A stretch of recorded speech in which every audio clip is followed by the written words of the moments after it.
আমরা এখন এমন এক দেশে বাস করি, আলহামদুলিল্লাহ কথা বলার সুযোগ হয়েছে বলছি, এমন একটা দেশে বাস করি যে দেশে 4টা মূলনীতি দেওয়া হয়েছে, 4টাই কুফরি মতবাদ। কি মতবাদ জানেন তো? আপনি জানেন না আপনার সংবিধানে কি লেখা আছে? এটা একটু শিখা দরকার, আমার জানা দরকার। সংবিধানের 4 কুফরি মতবাদের ভিতরে আপনি ইসলাম কেমনে ঢুকাবেন? আপনার উপর দিয়ে চাপিয়ে দেওয়া হয়েছে, আপনি জানেন না। আমি তো প্রথমে এই কথাই বলবো যে বৈষম্য বিরোধী আমার দ্বারা শুরু হোক, অর্থাৎ আমার বিশ্বাসের সাথে বৈষম্য করছেন আপনারা।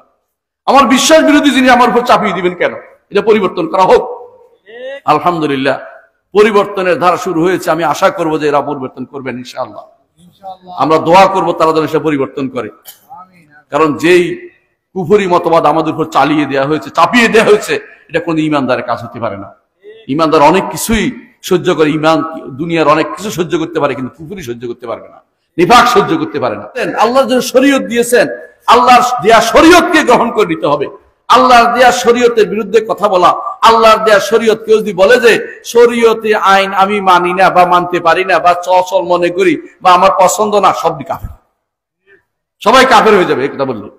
আল্লাহর বিধান হচ্ছে হাত কাটা, আল্লাহর বিধান হচ্ছে চুরি করলে হাত কাটা, আল্লাহর বিধান হচ্ছে বেবিচার করলে যদি বিবাহিত হয় তাহলে পাথর মেরে মেরে ফেলা তাকে, আর অবিবাহিত হলে 100টা বেত্রাঘাত করা পিঠের উপরে সবার সামনে। ইমানদারদের বিশাল গোষ্ঠীর সামনে যেন এটা করা হয়, লুকোচুরি নয়। আল্লাহ তাআলা এটা বলছে। মদ খেলে কি করতে বলেছে? 80টা বেত্রাঘাত করতে বলেছে, বুঝছেন তো? 40 থেকে 80 পর্যন্ত 2 বর্ণনা আসছে, 2 ভাবে ছিল। রাসূলুল্লাহ সাল্লাল্লাহু আলাইহি ওয়াসাল্লাম সর্বশেষ 80 পর্যন্ত বেত্রাঘাত করেছে।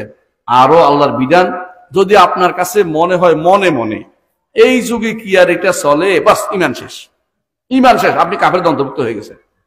আপনার ইমান রাখতে হবে, এটা চলে, চালাতে হবে, আল্লাহর বিধানকে বাস্তবায়ন করতে হবে, এটা আপনার মাথার ভিতরে অবশ্যই যেন থাকে।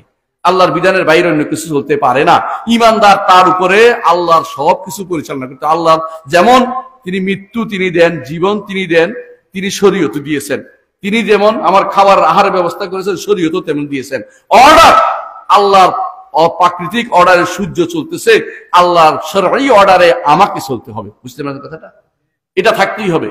আল্লাহ তাআলা ডাকছেন আমাকে, ইয়া আইয়ুহাল্লাযীনা আমানু, হে ঈমানদারগণ, তুবু ইলাল্লাহি তাওবাতান নাসুহা, খাঁটি তওবা করো। ঈমানদাররা আল্লাহর দিকে ফিরে আসো, আল্লাহর দিকে প্রত্যাবর্তন করো। তওবা অর্থ প্রত্যাবর্তন করা।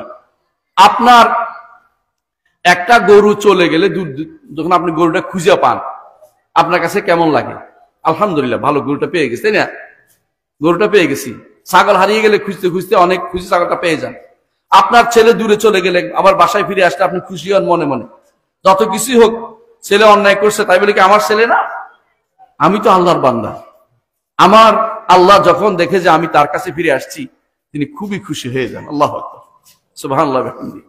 কি বলছেন দেখেন, রাসূলুল্লাহ সাল্লাল্লাহু আলাইহি ওয়াসাল্লাম বলেছেন, আল্লাহ তাআলা বান্দার তওবাতে এত বেশি খুশি হয়, যেমনি তোমাদের ওই ব্যক্তির মতো যে ব্যক্তি কি করেছে, মরুভূমিতে তার উটের কাছে খাবার রাখছে, উটের কাছে খাবার রেখে সে একটু ঘুমাইছে, ঘুম থেকে উঠে দেখে যে খাবারও নাই, উটও নাই, পালাই গেছে।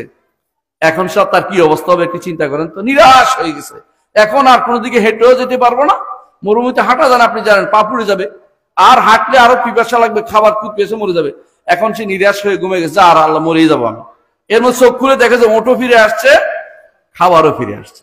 এখন সে কি করলো? খুশি হয়ে বললো, খুশি হয়ে আল্লাহর খুশি বলতে লাগলো, আল্লাহ আপনি আমার বান্দা, আমি আপনার রব। মানে উল্টে ভুল করে বলছে, এত খুশি। মানুষের মাঝে মধ্যে খুশি হয়ে ভুল করে ফেলে। আল্লাহ তাআলা বান্দা যখন তার কাছে ফিরে আসে, এই ফিরে আসাই হচ্ছে তওবা। এই ফিরে আসার নাম হচ্ছে তওবা। তওবা কোনো হুজুরের কাছে যাইয়া লম্বা পাগড়ি দিয়া বলতে হবে এটা নয়।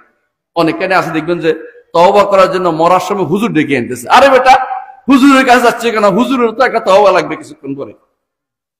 আপনি আল্লাহর কাছে তওবা করেন, আল্লাহর কাছে তওবা করেন, খাঁটি ভাবে আল্লাহর কাছে চান, আল্লাহর কাছে ফিরে আসুন। ফিরে আসার জন্য আল্লাহর সাথে আপনি ওয়াদাবদ্ধ হন, তওবা করেন। তুবু ইলাল্লাহি তাওবাতান নাসুহা। প্রত্যেকে আমরা গুনাহগার, প্রত্যেকে আমরা কিছু কাজ করব যেটা তওবা হবে। খাঁটি তওবা কেমনে করবেন? আমি কয়েকটা জিনিস বলে মনে রাখবেন। 1 নম্বর কাজ হচ্ছে অন্তরটাকে খাঁটি করবেন, যে না আমি এখন থেকে আমি আল্লাহর জন্য, আল্লাহর কাছে, আল্লাহর জন্য তো লোক দেখানোর জন্য নয়, অথবা পীরের মুরিদ হওয়ার জন্য নয়, অথবা কারোকে শোনানোর জন্য নয়, একমাত্র আল্লাহর জন্য আমি আল্লাহর দিকে ফিরে আসছি, আল্লাহকে খুশি করার জন্য আল্লাহর দিকে ফিরে আসছি। 1 নম্বর কাজ। 2 নম্বর কাজ হচ্ছে যে আপনি যে গুনাহটা করতেছেন এটা ছেড়ে দিবেন। আপনি সিগারেট খাইতেছেন, আল্লাহ আস্তাগফিরুল্লাহ আবার টান দিতেছেন, ফাইজলামি করেন না। আপনি যদি কোনো সারাক্ষণ গুনার দিকে তাকিয়ে থাকেন, এটা আস্তাগফিরুল্লাহ হলো না। যেই জিনিস আপনার ঘরের ভিতরে শয়তানি আবিষ্কার করেছিল সরাই ফেলবেন। আপনি যেই কাজে হারামে লিপ্ত হয়েছিল সরাই ফেলতে হবে আপনাকে। অনেক সময় মানুষ, বাবা মা চায় কি 51বর্তী পরিবার আমার চাই, ঠিক না? অনেকে প্রশংসা করে আমরা 51বর্তী পরিবার, এটা জায়েজ না ইসলামে। ইসলামে কোনো 51বর্তী পরিবার নেই। বুঝেন কিনা আমি কোনটা বলতেছি বুঝেন? অনেক সময় ছোট ভাই বউ, ছোট ভাই নিয়ে আপনি এক সংসার থাকতে চান, এটা ইসলাম শরীয়ত বলে না। প্রতিদিন আপনার গুনাহ হচ্ছে। বিয়ে করলে বউ সংসার, নিজের বউ সংসার পিতামাতা নিয়ে আলাদা হতে চেষ্টা করবেন। কথা বুঝেন কিনা? শিখে নেন এটা। 51বর্তী পরিবারের সিস্টেম ইসলামে নাই। অর্থাৎ আপনি যেখানে থাকলে পর্দা লঙ্ঘিত হবে আপনার স্ত্রীর, অথবা আপনার সমস্যা হবে, সেখানে আপনার আরেকজন স্ত্রী দেখবেন, সেখানে কিন্তু আপনি দূরে থাকতে হবে।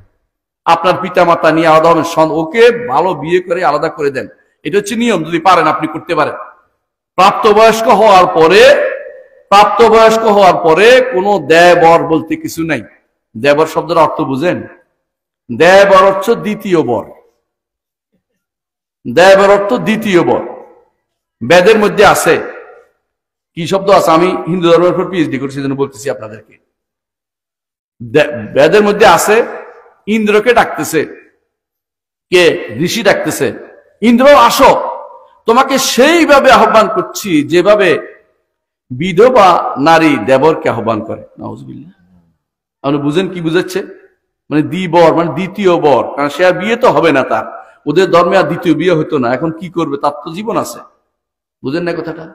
প্রিয় ভাইরা, আজ আমাদের সমাজে অনাচারে ভরে গেছে। বিশেষ করে যারা দেশের বাইরে গেছে, পরিবার রেখে গেছে, সেই পরিবারগুলিতে অনাচার হয়।